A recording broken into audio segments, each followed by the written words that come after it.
I'm J.P. Schuster with the O'Neill Institute for National and Global Health Law at Georgetown Law Center. On behalf of the O'Neill Institute and our co-sponsors today, the Center for Economic and Policy Research, I want to thank you all for coming to today's briefing, which is entitled Cholera and the Human Right to Health, Post-Earthquake Haiti. I also want to extend a very warm welcome to any Haitians and Haitian Americans that we have with us today. And a quick thank you is in order for U.S. Representative John Conyers, Jr., who will momentarily provide some introductory remarks. And I also want to thank his staff member, Mike Dorner, for helping us pull this together. And another special thanks to Alex Main at the Center for Economic and Policy Research and all of his colleagues there for just countless hours trying to pull this together. So before we jump into sort of the content of today's briefing, I would like to, it's my honor to introduce U.S. Representative John Conyers, Jr. to provide some introductory remarks. Thank you very much. Good afternoon, ladies and gentlemen, lawyers, scholars, professors, no members of Congress here. I wanted to take this moment to let you know how many of us are deeply appreciate the concern that you've manifested in terms of your time and energy and commitment to a subject that frequently can be downplayed or even ignored. And that is the reality that we are in a global circumstance, some 6.5 billion human beings, in which a great number of them, at least 1 billion, are living in dire poverty, in which of the 160 nations on the planet, many of them are in equally tense circumstances. And for you, with all the issues that we have, are looking at Haiti, the most beleaguered place in the Western Hemisphere, and are turning your attention toward the very important considerations of how we deal with the sewage, the cholera, the infrastructure, and water investments that are needed. I commend you from the bottom of my heart. And I say to you that this is the spirit that will validate this country being the most powerful and influential part of this planet Earth. And what you are doing here with your leaders is something that I will be making more remarks on the floor of the Congress about what you've done, and also letting you know that I will be taking a Codel to Haiti. I've been going in and out of there since right after Papa Doc, and that you have a number of members of the Congress that are very proud of you being here in this Judiciary Committee hearing room today. Thank you for allowing me to welcome you. Thank you.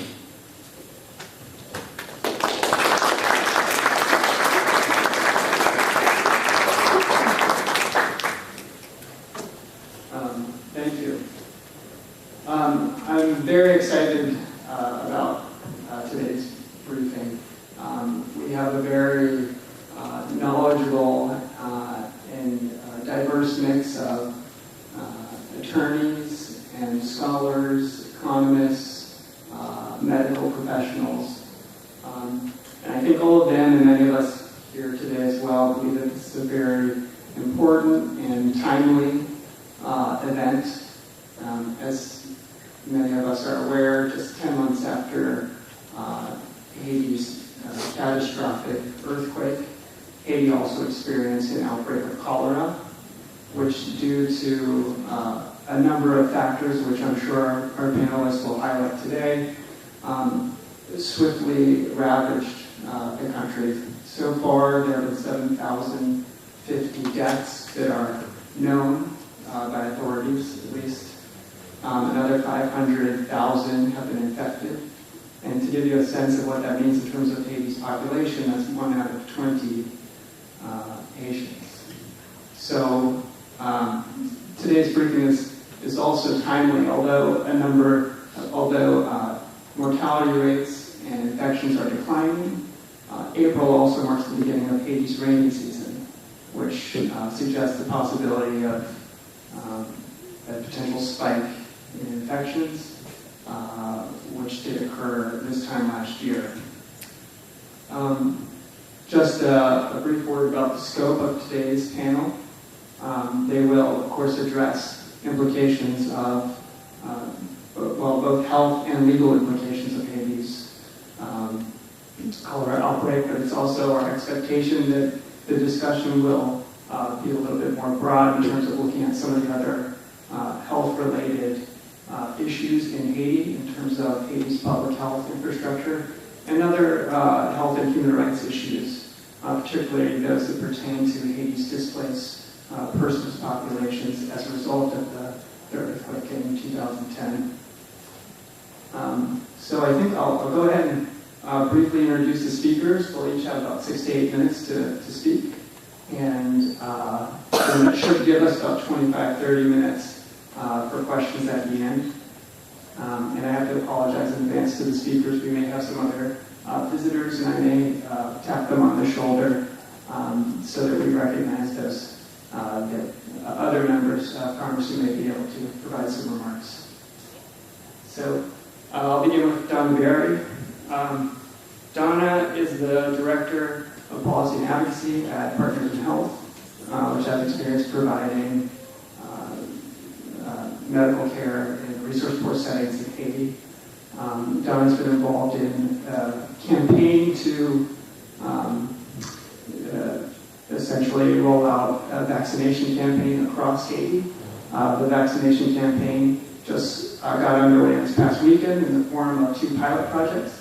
So I believe she'll bring us up to speed, provide a little history about Haiti's cholera epidemic, talk a little bit about that campaign, and how it relates to a broader strategy for ending Haiti's cholera epidemic. Sure, I'll introduce one at a time if you'd like to start. Good afternoon, and thank you so much, JP. Thank you so much, Chairman Conyers, for being here today and for your introductory remarks and your long-standing support for Haiti. And I want to thank the other members, and in particular the staff, who I know are the ones who actually did most of the work for today and helping us get ready. So thank you very much to all of you and for your commitment to Haiti. So I just want to put a fairly broad frame on the discussion today from the health perspective, since we're looking at health and human rights. And I want to start with the fact that health and water are basic human rights, and that we need, when we're talking in that context, then we need to consider what entities are charged with fulfilling those human rights.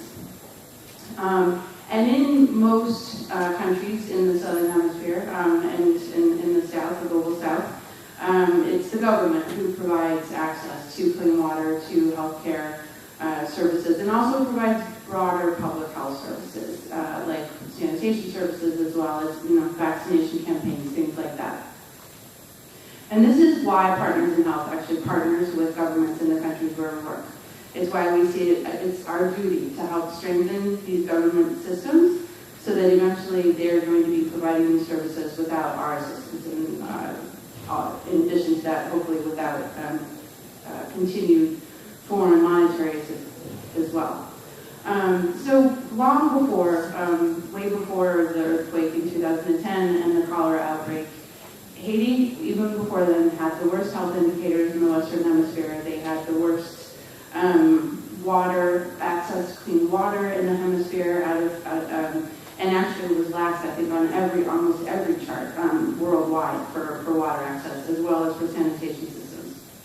It's what we've been saying since the earthquake of Partners in Health, that you had these two incredibly acute and serious issues, the earthquake and the cholera outbreak, placed on a whole mess of chronic issues that had been there for a long, long time. So in particular, that lack of access to clean water, as well as not having good sanitation systems, is really the main reason why we're here talking about cholera today. In that, why the cholera epidemic spread so rapidly and so severely around the nation. I know you've all read it, we've said it, but if cholera had been introduced in the Mississippi or the Missouri or one of these other rivers in a country where we have really good access to clean water and we have good sanitation, it would not have spread. And so I think we need to just acknowledge that, and I know that my colleagues today are going to be talking about some of the remedies to hopefully to really fixing the water and sanitation situation. So, as JP said, the reported deaths from cholera are over 7,000, and over 500,000 people who have been reported to have cholera. This masks the fact that there are probably far more people in the country, both who died and definitely far more people who actually got sick from the disease. Those are the numbers that have been reported, not the total numbers. But alongside our nation colleagues at Santé La Santé in Haiti, and as well as the Ministry of Health and many other local ministries and public health entities, Partners in Health has had a fairly comprehensive response to the campaigning, including the vaccine campaign. We're fortunate we've received funding from the Center for Disease Control, from the World Bank, and most recently actually from the American Red Cross to support our efforts, and we're very thankful for that. Our community-based programs have included both a lot of outreach in some of the most remote rural areas with community health workers who were specifically trained in cholera outreach to do a lot of education, but also distribution of clean water treatment supplies at a household level. So tabs and buckets and everything we need to help with clean water supplies out in the communities, but also helping to do some of the treatment of the most mild cases out in the communities as well. We've also provided a lot of services at an outpatient level, but at health centers. So both at primary care centers as well as at hospitals, we have the cholera treatment units where we treated thousands and thousands of patients. And we still are maintaining a couple of the sort of highest level of care, which are the cholera treatment centers, and two of the biggest sites where we're working. So we did, and we were thrilled actually to let everybody know that we did launch the cholera campaign this week, the cholera vaccination campaign. We have as a goal of Partners in Health and Santé La Santé to vaccinate 50,000 people in a very rural area near to San Marc in the Artibonite. And then another partner, NGO Justio, is doing this in an urban area in Port-au-Prince. As has been said over and over, especially particularly in Haiti, this is no test, this is no trial, this is a proven vaccine that will reduce incidence of the disease and also therefore reduce transmission of the disease. And so we're thrilled to get this started, to show that in fact it can be done in Haiti. There's been some of the biggest criticisms have been that we're distracting from other cholera-related activities, but we don't see it that way at all. We really see it as a complementary measure to everything else that we're already doing, both from a prevention and treatment perspective. We, as of late last night, had vaccinated 14,000 people in the rural area, and hopefully another 6,000 to 10,000 people today. I'm happy to take more questions on sort of the logistics of the rollout, or even more about the vaccine during the Q&A time. I won't take up too much more time with it here. And since in my title is Advocacy and Policy Director, one of the biggest things that we have been doing alongside the UN, alongside other NGOs present in this room, and many other groups, is really just advocating for a very comprehensive response to the outbreak, and continued response to the rebuilding from after the earthquake, etc., as well as continuing to help build up health systems as we were doing before the earthquake and before the cholera system, before the cholera got started. With that focus, I'm really trying to help strengthen local entities and come up with local solutions and local systems. One highlight I just wanted to point out that we've seen in the last couple weeks is that the Centers for Disease Control, CDC, issued a request for applications or a call for proposals last week to help strengthen surveillance systems in Haiti. And the only entity eligible to apply for that is Haiti's Ministry of Health. And we really see this as a huge step forward in some of U.S. assistance to other countries to really try to help build up systems there, rather than, as often is the case, the aid going through a U.S. entity or something, and where a lot of money, unfortunately, doesn't make it to Haiti. So I'm going to close with, and I don't, we brought copies of what our sort of 5-point response, or our recommendations for a 5-point comprehensive response, which actually was published shortly after the cholera epidemic, and this is updated just a bit. I think almost all of the issues that we mentioned in here, strengthening water and sanitation infrastructure, identifying and treating all the cases, rolling out a vaccine, strengthening the public health system, and then improved aid effectiveness to Haiti, I think all of us are going to touch on in our remarks today, so I'm not going to go into any detail into this, but it's got those points on the front, and then it's got the latest updates of data and cases that we could find. So I just want to say thanks again, and I look forward to hearing my colleagues and the question and answer period. Thank you. Thank you, Donna. And I actually should have mentioned before I let Donna start that unfortunately, for time's sake, I won't be able to do a full introduction that each of these speakers truly merit, but there will be biographies on each of the speakers that hopefully everyone can grab before they leave, so you can be fully aware of the talent that's before us. Speaking of which, Dr. Luis Galveo is going to speak next. I will at least say that he is the manager of Sustainable Development and Environmental Health Area at the Pan American Health Organization, the regional body of the World Health Organization. And he's going to speak in particular about individual and collective efforts that PAHO has been engaged on in Haiti, including especially the water and sanitation situation, and I believe reference sort of a call for funding for implementing a comprehensive water and sanitation system in Haiti. So please, Dr. Galveo. Thank you very much. Thank you for everybody's advisors, congressmen. I need some help because I prepared some slides to show some of the information. Somebody may help me. Go ahead. So we prepared some pictures from Haiti, and then the next one. This is, as our colleague here say, one of the biggest problems in Haiti before the earthquake was the critical indicators. Drink water is making 69%. You can see that there are the comparison with other countries like Bolivia, where it's 88, Nicaragua is 85. Sanitation 17%, also very low.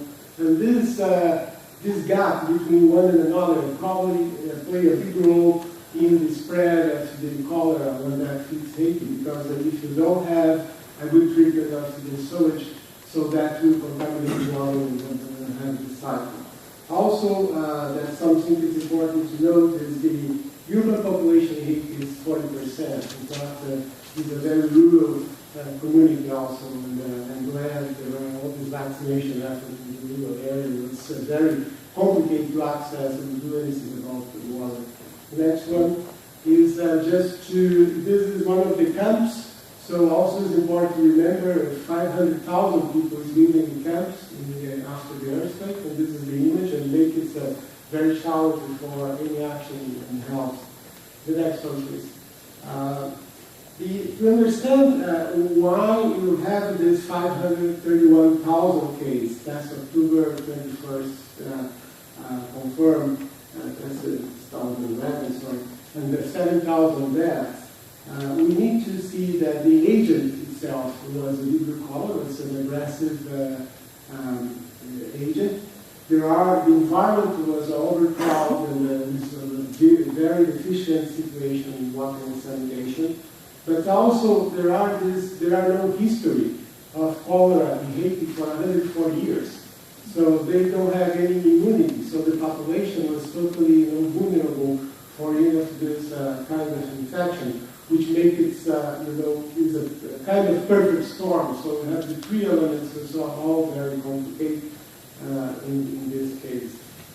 The next one is just an image. You can understand, how this situation of water and sewage and the closeness and the possibility of contaminating each other in reality, how that's happening in Haiti. The next one. So the public response for Haiti was two roles. The first one was a health cluster coordinator. Every time we have an emergency in a country, WHO becomes the coordinator of the health cluster, which is a pool of institutions, not only the official institutions, but NGOs and international organizations get together to coordinate the efforts of the response. So that was one of our main roles. And at that we promote the immunological surveillance, alert and response, essential medicines, PROMES, which is the huge storage of and distribution of medicines in Haiti. That was one of the biggest problems, contributions for attending the problem there. And also the cholera treatment centers and units that was done together. Many parties of good party of the health was participating very much in that. So the next one, please. The other one is also we focus very much in health promotion. So developing messages that can make the people understand what the problem are and what they can do about that in terms of hygiene and use of water, water safety and all that. And also one of folks we have is about the provision of water with good quality medical facilities, the adequate management of contaminated excreta and body fluids, and also the appropriate management of solid waste from the healthcare facilities, because that became one of the big hazards for spreading cholera in the country. The next one. So, the second role we have was participating in the WASH cluster. The WASH is the water and sanitation cluster. It is the same role in the water one, the health one, but this one is coordinated by UNICEF, and we attend that. And particularly we work very close with INEPA, which is the biggest provider of water in the country, and developing a system where using model form, they can communicate any problem they have with water quality to the central level, and that can provide some assistance in terms of generating the local response to block it and to make sure this doesn't really interfere in all these problems. Also, we cooperate in the markets, so the food, the consumption of food and the hygiene and consumption of food, that was another focus. And also the improvement of water quality, which is for PAO one of our biggest deal. Because for health, the most important part of the water is the quality we have of that water. Next one, please. So this is just to show the population of Haiti, that they are very willing to receive this kind of help, and they are very orderly and they get it very well. So I want to emphasize that Haiti and the Haitians are really in conditions to participate in any kind of this international effort. And I'm glad to hear that CDC is launching this opportunity for them to become one of the direct contributors of the project. So the next one. So 18 months after the onset of cholera, and the countries still have problems. So PAO, CDC, and UNICEF helped the Dominican Republic and Haiti governments to launch on call for had a cholera-free Hispaniola. And that was in the same day of the second anniversary of the earthquake, and had 4 lines of action. Improve on water, sanitation, and hygiene infrastructure, and that might be the biggest one, because really to stop definitely cholera and create conditions for never have it again, and then never have the same situation as our colleague mentioned here in the US. You don't have that. Is really to make a big investment in water and sanitation. Create task force for water, sanitation, and hygiene infrastructure. Develop the time plan and timeline for water, sanitation, and hygiene infrastructure. And order pledge post-earthquake funds and include new partners. We think this organization or coordination among many donors and also bring other donors to the table and ask to honor the pledge done during the earthquake is a fundamental and important question to Haiti to really control cholera.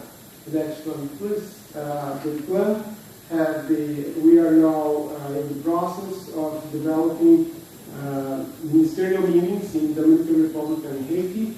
This needs a lot of coordination among technical actors in the countries, and also developing national plans, which will include this period we are now entering, as our host just mentioned. April starts the rainy period in Haiti, and we are really very concerned about some epidemiological change in terms of case of cholera. So also PAHO is now proposing to have a coalition for articulate efforts among many members of the community, the international community, to help Haiti. And this coalition will be launched officially in a sanitary engineer meeting in Brazil.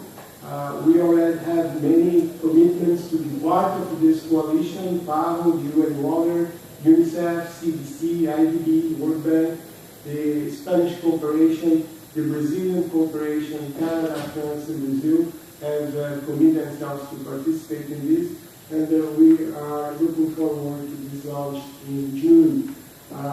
After that, we will have, or trying to organize a parallel session during the Rio Plus May meeting, which everybody knows is the biggest meeting on sustainable development. We think this case of Haiti is a very important case on how health really help or not help in sustainable development. So the next one is concluding for us. We need to say PAHO support the efforts of Haiti, and we will continue to do so very much and very strongly. We have been in Haiti in the worst situation you can imagine, and we'll be there all the time. So, but however, we think we need to recover the pledge from donors' commitment. That's an important point, and we hope this call and this coalition will leverage other resources that's available from them and help the governments of Haiti and also NGOs that is so much active there in this regard. This action had to be certainly integrated with timely quality treatment, monitoring and surveillance. So not only water, but we think there are these other components that need to be taken care. And we hope this audience will support us in this call. The next one is just a last image from Haiti, where you can see, there are things that have been done in Haiti, and there are many things we can do together to get out of this situation in Haiti. Thank you very much.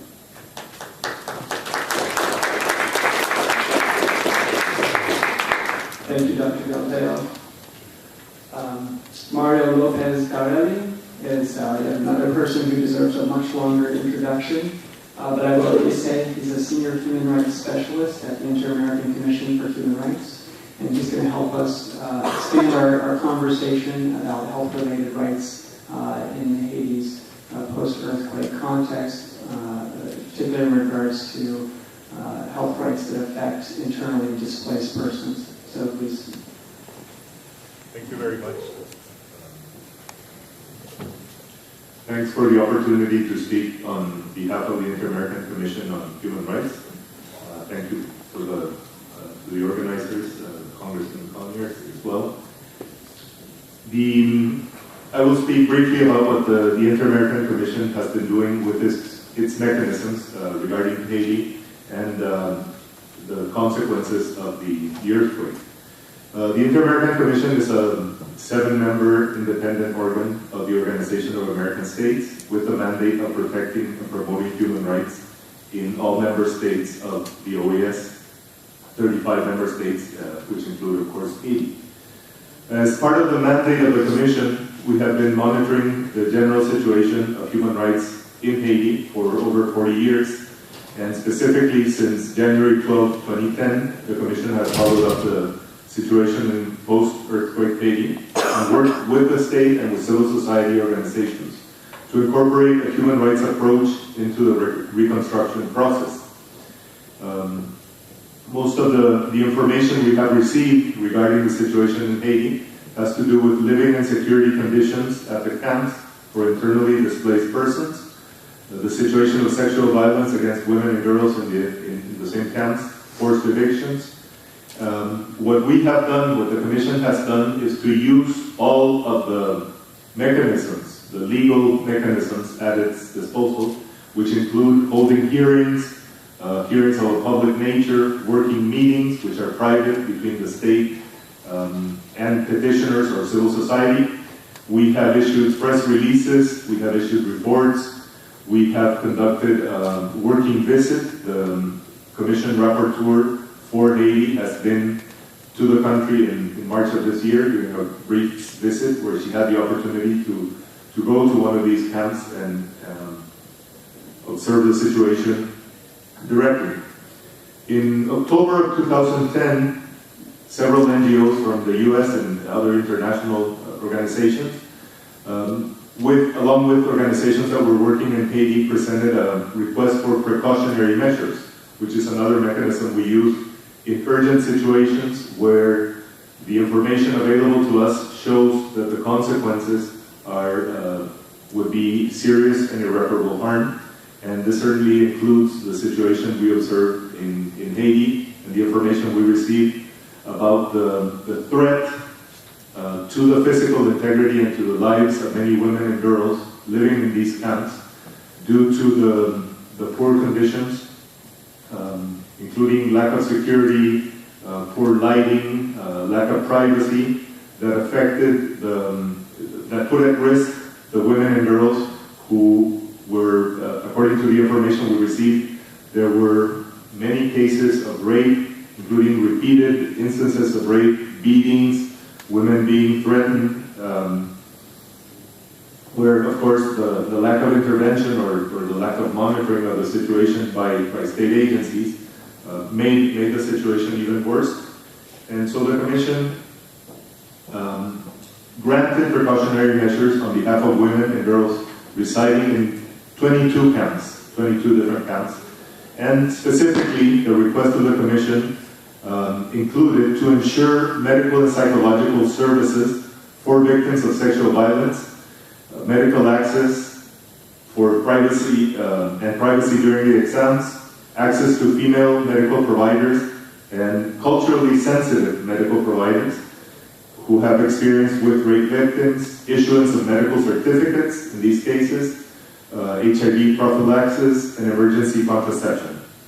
Of course, the other measures have to do with lighting, the presence of women police officers, patrolling, training, appropriate responses, creation of special units within the judicial police of Haiti to investigate the cases of rape and other forms of sexual violence, and also to ensure that grassroots women's groups could participate fully and could provide leadership in all the planning and implementation of these policies. After issuing these precautionary measures, the Commission has monitored closely the implementation on the ground, including, as I mentioned, the presence of the Commissioner rapporteur for Haiti, Rosa Maria Ortiz, who was there, and she talked with groups of persons in charge of visiting the camps, collecting the information, and to victims of all these events of sexual attacks, threats, and rape. The information the Commission received is encouraging from the organizations that are following the situation closely on the ground. There have been some improvements. For example, we received information about better treatment by the police officers who handle these reports and who deal with these cases. And also, for example, there were some instances where the victims were referred by the police themselves. They were referred to these organizations working on the ground with the victims of sexual violence. Of course, there was also an improvement that was reported on regarding lighting near the toilets, for example, which is incredibly important in this type of situation, because that is one of the places where the risk of these sexual attacks takes place most frequently. And also, we received information about a draft legislation on violence against women in Haiti being discussed in Parliament. And this is directly related to the Commission's recommendations to the state of Haiti. Of course, we understand that this is not full compliance yet. There are several of the measures that were very specific that are still outstanding. But in fact, some women's human rights organizations consider that the Commission's decision was very important because the recommendations were so specific. For example, the request of the Commission to the state of Haiti to provide emergency contraception for all victims of sexual violence. The Commission, besides this big issue, has also dealt with forced evictions, the situation of forced evictions in the IDP camps, where the data indicates that there's a growing number of forced evictions, even though a very small number, only 5% of Haiti's land area is registered. We received information of a big increase in forced evictions carried out without judicial orders, without following the internal process in Haiti, conducted directly by the police with persons who were claiming certain pieces of land that were holding these refugee camps. The Commission is currently following up on these measures as well, and we're also having a strategic approach. The current rapporteur for Haiti has taken office in January of this year, and she's interested in establishing the strategy so that every effort that we can make can have a greater impact, so the Commission can use every one of its mechanisms to ensure the protection of human rights for all persons at Haiti. I thank you again, and I'm at your disposal for any questions regarding our work in Haiti. Thanks.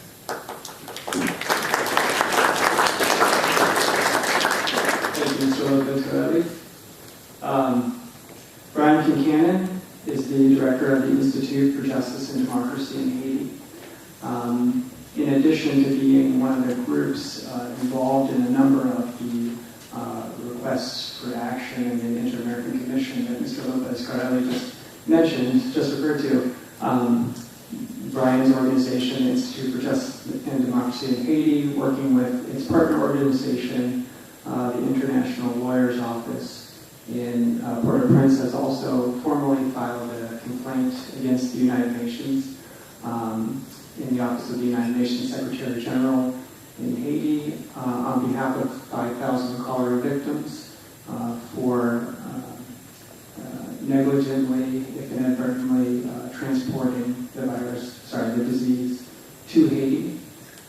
So I will let Brian talk about that complaint. I think he'll also mention some of the evidence involved, and I'm sure.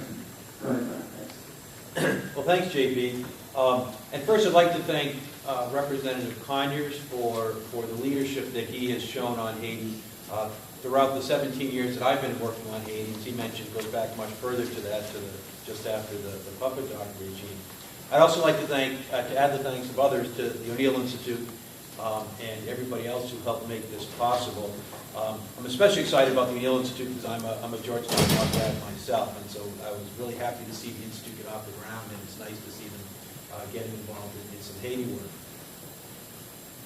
I also think that JP put together a great panel. It's great to be on with so many people. I think it's very important to have such a broad array of perspectives. I think too often people working on issues tend to get a little bit siloed, and I think it's very important to share approaches. I think we're not always going to agree on our approaches, but I think in the end we all have a shared goal of trying to stop the killing of the cholera epidemic in Haiti. It's important for us to exchange our opinions on how best to get there. It's obvious you can't explain what's going on with the cholera epidemic without talking about the medical issues and microbial issues and the public health issues. But they say that if you've got a hammer in your hand, every problem looks like a nail. And if you've got a law degree on your wall, every problem looks like a rights violation. And so I'd like to make the case that just as you need to talk in terms of medical issues and public health issues and infrastructure and clean water, you also have to talk about legal issues. And of course, and I'll talk about this a little bit more in a few minutes, we see that the legal response to the epidemic as part of the solution of stopping the killing of the cholera. But I think it's also important to note that the cause of the epidemic itself can be explained in legal terms. Obviously, one cause is that you've got a bacteria that multiplied and kept multiplying and went through people's bodies and expanded that way. But it was also a violation of the law. The recklessly disposing of waste so that it gets into the Haiti's largest river system violated Haitian law. It violated the UN's legally binding agreement with the Haitian government. It's also a violation of the civil law responsibilities that the United Nations had to the people of Haiti to refrain from so recklessly exposing them to the risks of such a horrible disease. When we filed the lawsuits, as JP mentioned, we filed a case against the UN back in November. And when we had a press conference to talk right after we filed it at the UN itself, one of the first questions was asked was, well, what would have happened if this had been a private company that had done this? Would we be here today? And my answer at the time was, no, we wouldn't. That any private company, and they talked to lawyers would have said, settle this, get this case, make this case go away as soon as you can, because you get creamed if you get into court. And of course, the UN's lawyers didn't give them that advice. And if they were good lawyers, they would have said, you don't have to worry about getting into court because the UN doesn't let itself get dragged into court. But as I was thinking about it, that's probably not the best answer. There's actually even a better answer, that there probably wouldn't have been a claim to make in the first place. Because it's really, when you look at the details of the UN's recklessness in allowing cholera to get introduced, and I think Mark's going to address that in a little bit more detail, but it's only an organization that has no fear of the consequences that would have been so reckless. I think a private company, regardless of their conscience, would have been concerned enough about getting sued that they would have said, well, we're not going to send people with cholera to a place that we know, that we've actually identified as a big risk of cholera. We're going to make sure that our waste is disposed of in a way that doesn't create such large harm. But when the epidemic first hit, we thought that we should sit out. We didn't think this was a place for lawyers. We thought it was a place for people to provide medical treatment. We thought it was the time for people to do the public education, to do the well drilling, the things that were needed to do to stop the immediate harm. And we also assumed that in a case where the liability was so clear, the damage was so great, that the United Nations would take responsibility. And I first got to Haiti with the UN. I was in the UN volunteer program in 1995 and 1996. And I understood that, like any big institution, the UN did struggle with accountability issues. But it never occurred to me that the UN would fail to take responsibility for this. But our faith in the UN gradually was eroded over the months as weeks and then months went by, with the UN continuing to deny that it was at fault, despite the fact that everybody in Haiti, including every person with the UN that I talked to, knew exactly who was at fault. And it was also, there were Haitians across the spectrum, all Haitians across the spectrum were outraged. If anybody knows anything about Haiti, you're always hearing about division. This is one thing where there's no division. You ask anybody in Haiti, everybody knows who's responsible, and everybody's outraged that the UN is refusing to take responsibility for this. And we just got kind of sick of, along with everybody else, kind of looking at our feet when Haitians were saying, who's going to do something about this? And the final straw came in May of 2010, when the UN, 2011, when the UN, which very much to its credit, it commissioned a panel of experts to look into the epidemic. And the experts acknowledged the evidence that Mark will talk about a little bit more, that the UN failed to test peacekeepers knowing that they're coming from a cholera epidemic, that deployed them at a base where the wastes were likely to leak into the river in 2 places. Basically, all the information you needed to come to the conclusion that, yes, this was the UN's fault. The UN said on the basis of this information, our conclusion is it's not our fault. And it was really bizarre just reading. If anybody wants to look, it's on our website and many other places. Just the last 2 concluding paragraphs of the UN independent experts report. It's just bizarre that here they have the facts that show they're responsible and then the conclusion that says they're not. And what the UN, the way they got there was through this distinction, making a distinction between the introduction of cholera and the cholera epidemic. And it kind of said, well, yeah, so we probably did get the bacteria into Haiti, but the epidemic happened because Haiti's infrastructure was so bad and the health system wasn't set up, and the patterns of migratory labor and things like that. And they called it a confluence of factors, and they said, so no organization is at fault.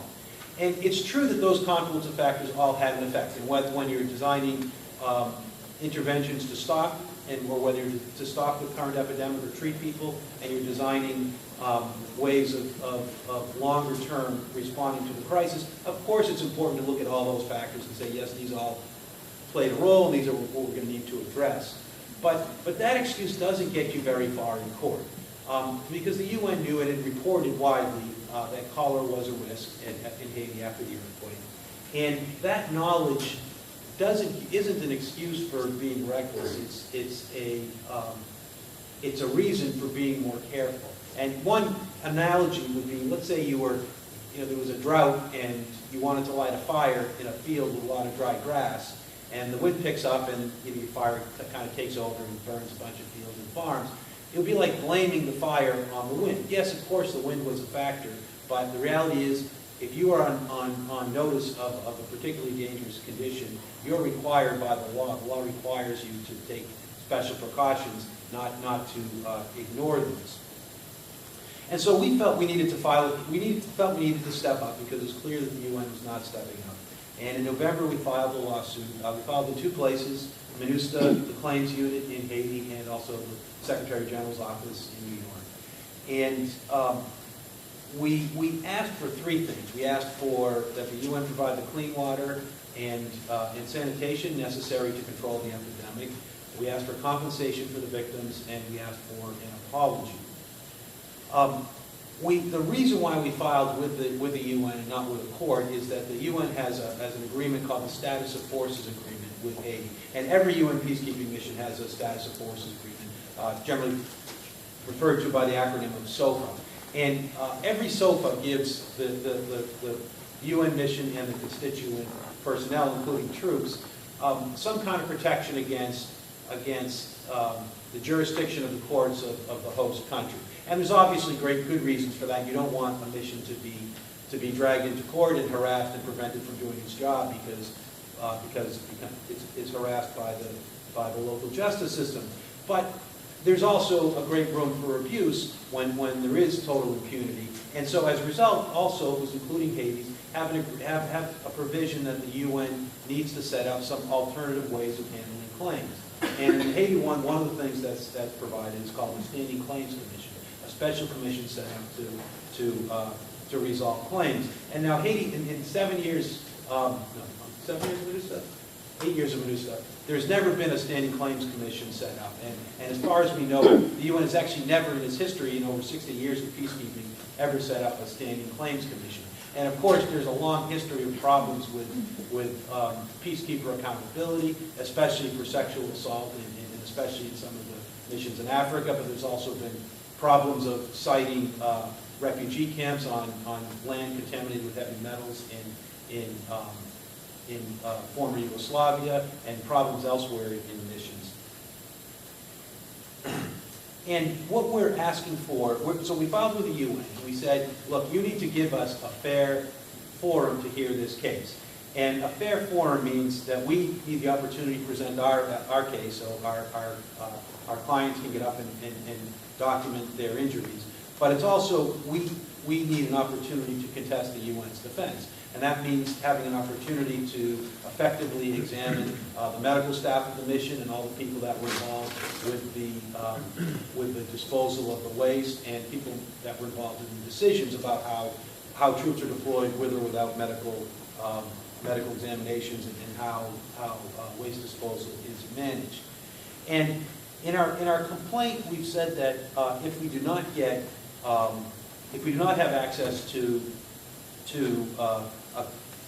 a fair system set up by the UN, we're going to go into a national court again.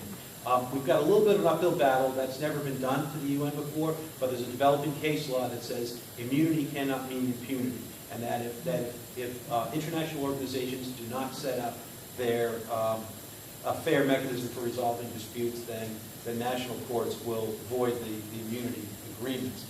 And I think that this is a great opportunity for the UN. It's an opportunity for the UN to, first of all, to make things right for the Haitian people. And we call it a platinum lining to the cloud of the cholera epidemic, because if the clean water systems are put in, you would actually, in a few years, you would save more lives by preventing death from non-cholera contained waterborne diseases than has been lost in the cholera epidemic. Obviously, you're never going to reclaim the lives and the lives diminished by the epidemic, but it would actually be quite a thing if the UN was able to save the thousands of lives lost every year by non-cholera diseases. It's also an opportunity for the UN to step up and show that might doesn't equal right. It's an opportunity to advance the UN's overall mission of advancing the rule of law. And we see this lawsuit as an important tool for leveraging those solutions. Obviously, the work of drilling wells and putting in water systems and doing vaccines and medical treatment, those are also tools. Another tool I think that's very important in this fight is the telephone. People especially in Congress, but people with influence with the U.S. mission to the UN and with the UN itself, who really believe in the UN mission, as I do. I believed enough to be a UN volunteer. And I think this is an opportunity to encourage the UN to live up to the ideals that led people like me to support it. Thank you.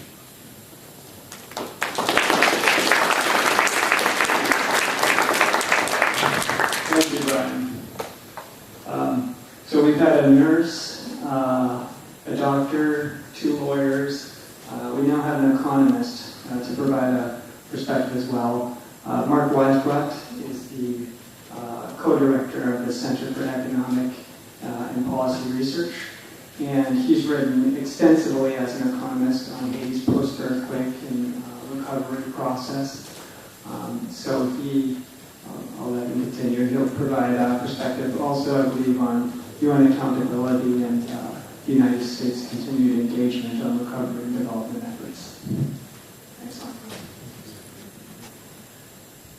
Thanks.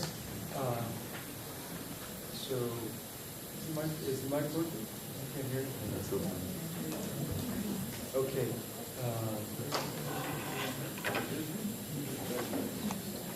How about that?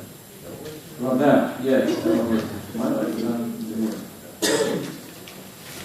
Okay. So thanks. I want to thank everybody who helped make this possible, and Congressman Conyers also for all the work he's done for decades. And my brother is here too. He's worked really hard on these issues as well. And so anything that I'm talking about, you can find most of it at our website at cepr.net. And we also have a blog that you can get information, which my colleague Jake Johnston writes and posts all the available information as it comes out on these issues. And so, Ryan said, like, every problem, if you have a hammer, every problem looks like a nail, and if you're a lawyer, every problem looks like a rights issue. I guess if you're an economist, it all looks like a misallocation of resources. And that's what I want to focus on. But I want to make the most urgent appeal first. I don't know if I'll have time to get through all the evidence that Brian wanted me to get to, but I don't know how many people here even have any doubts that the United Nations mission was responsible, that MINUSCA was responsible for bringing this bacteria to Haiti. I think it's pretty well proven. But in any case, the most urgent thing I think right now, the thing that we really need help from Congress, is to first try to get the international community, including the UN,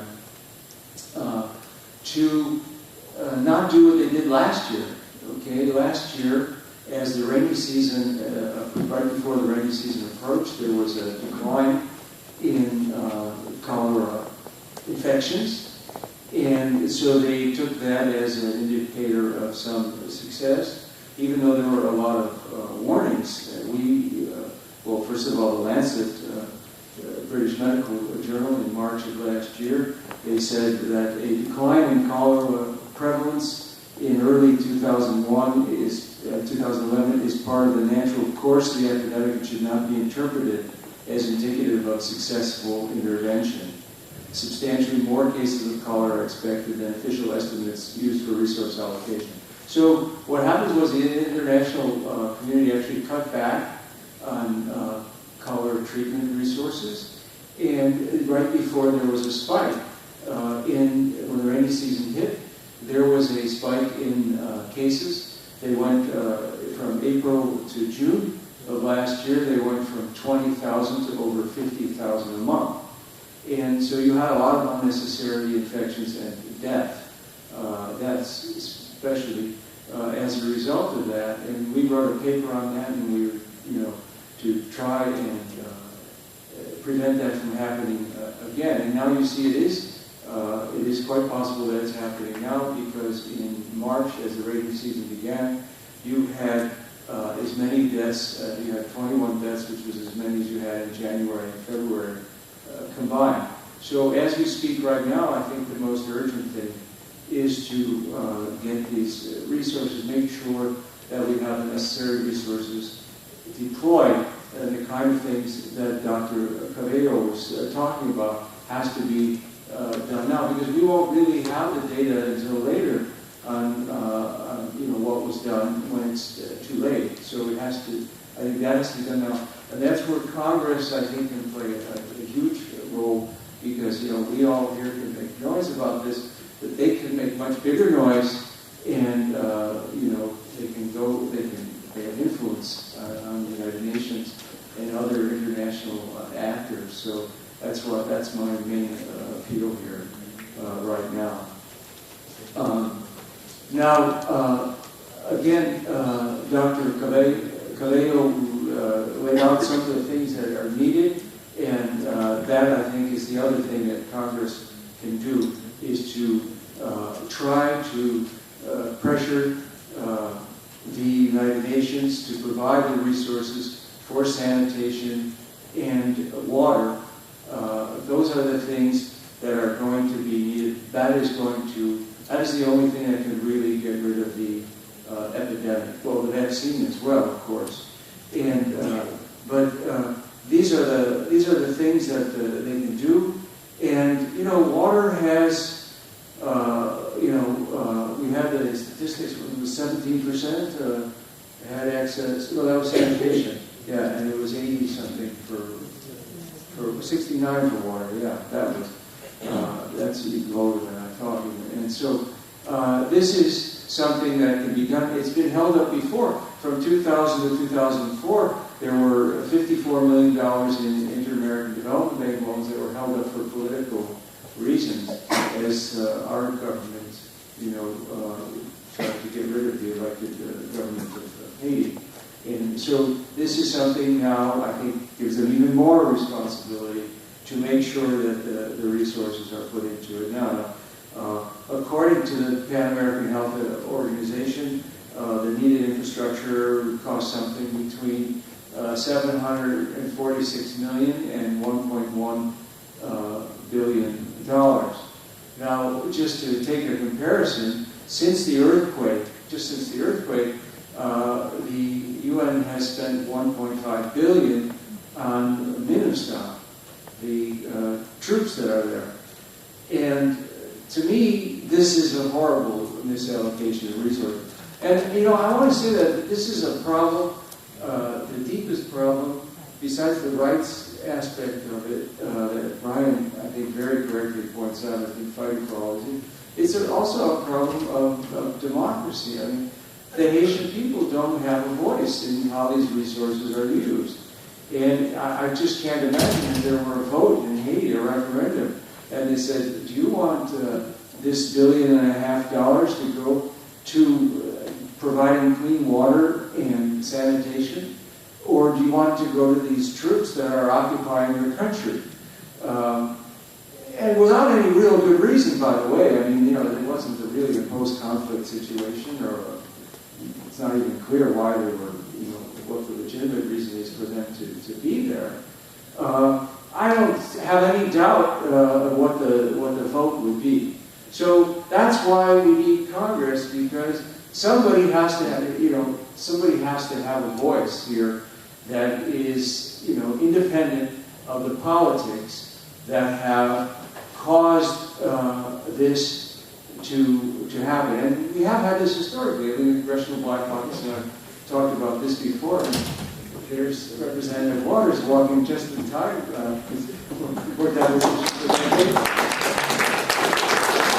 they have played this role in the past, defending the rights of Haiti and the rights of Haitians. And so this is, I think, how it's going to happen. Just another way, a couple other ways to look at the numbers. There's been $230 million spent on cholera. Again, that's not even a sixth of what has been spent on MINUSTAH since the earthquake. And the vaccination campaign that was mentioned, Donna mentioned, that so far I think has that will cost about a total of about half a day's budget of MINUSTAH. And even for 2012, the MINUSTAH budget is about $500 million than the whole humanitarian appeal for funds that the UN has made. So this is something, again, if Congress can bring to bear this political pressure, you have, as Brian pointed out, the UN is responsible for it by any legal standard. In our system, we have reasonable doubt for criminal, beyond a reasonable doubt for criminal trials. We have a looser standard of the preponderance of the evidence for civil laws. Any standard, but even the strictest standard you would have in the United States, they would be guilty. And of doing this. And again, it wasn't on purpose. President Clinton recently said he's a high UN official now. He was the first high UN official, as far as I know, to actually say publicly at a press conference, yes, the UN troops brought this bacteria to Haiti. So it is their responsibility. It's the international community's responsibility because they brought the UN troops there. They didn't ask the Haitians if they wanted them there. And so that is what they have to do, and it's going to take political pressure to make them do it. I'll leave it right there. Thanks.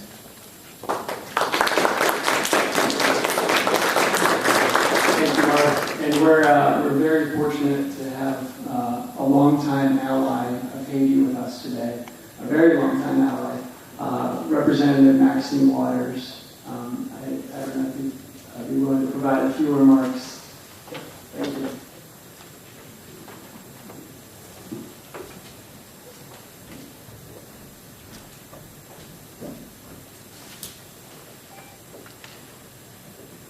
Thank you very much, and I'd like to thank everyone in attendance today. I'm not going to go through this long statement. I would simply like to thank the Center for Economic and Policy Research, the O'Neill Institute for National and Global Health Law, and the Georgetown Law Center for organizing this briefing today.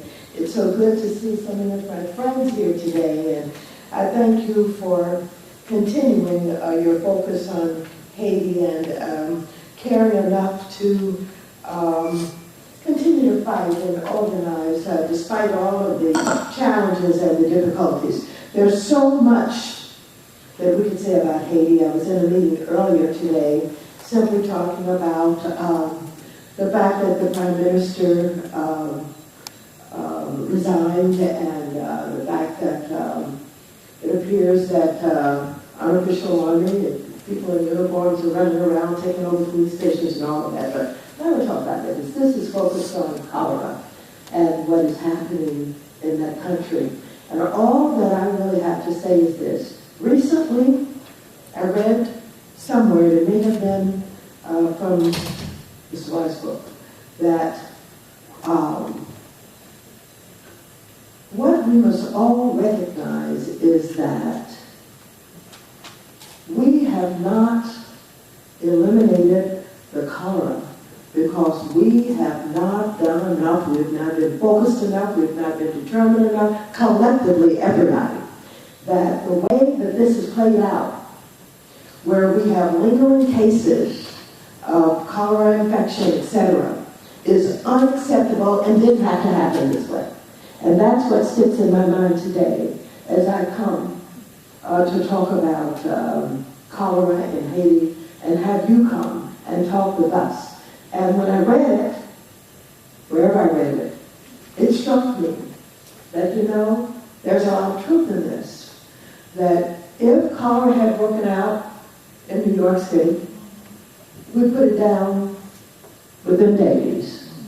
Now, we can make all of the excuses and identifications of the problems of the lack of clean water and the need to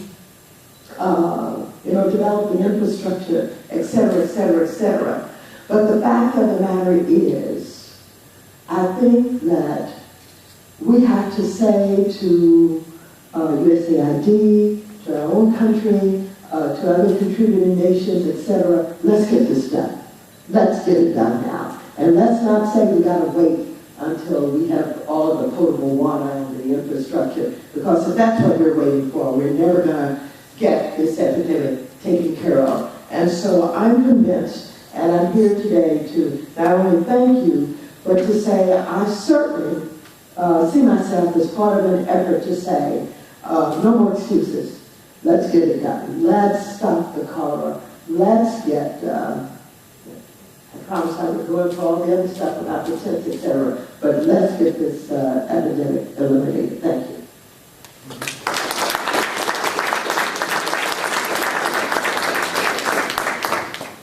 Thank you, Representative Waters. And I think just one more thank you is in order also for our excellent panel today for all of their all the insights that they've shared with us today. If we could just give them one more round of applause.